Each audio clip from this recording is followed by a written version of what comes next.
guys, and welcome back to another episode of Cindy's Home Kitchen. I'm Cindy. Hey. Behind the camera is my son Mike, and this is my Hey everyone. I'm gonna take my sunglasses out. I just came from the street, and not from, when I say from the street, from running errands and stuff like that. Today's the day after Memorial Weekend, right, Michael? Oh yeah. It's a Memorial Weekend. And Labor Day. We got some steak milanesa over here.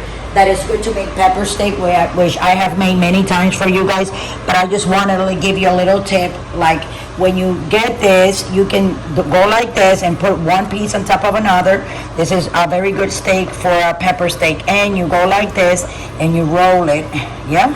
Oh yeah. And then after you roll it, this one here I said, let me give you guys a tip. You can take your knife, roll it, and that way you can make your strips for pepper steak easier. And just stay there. Wow, that's keep fast. on washing. Yeah, that way you don't have to be cutting them, and more or less they'll all come at the same time, you know, cut with the same precision, all the sizes, right? Oh yeah. And then what you're gonna do after that, I got a bowl here, so I'm just gonna open it up so you guys can see. You see? Comes out right in strips.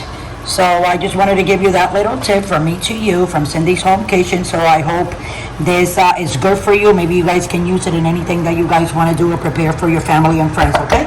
So thanks for watching. Have a great day. And don't forget to subscribe. Love you all.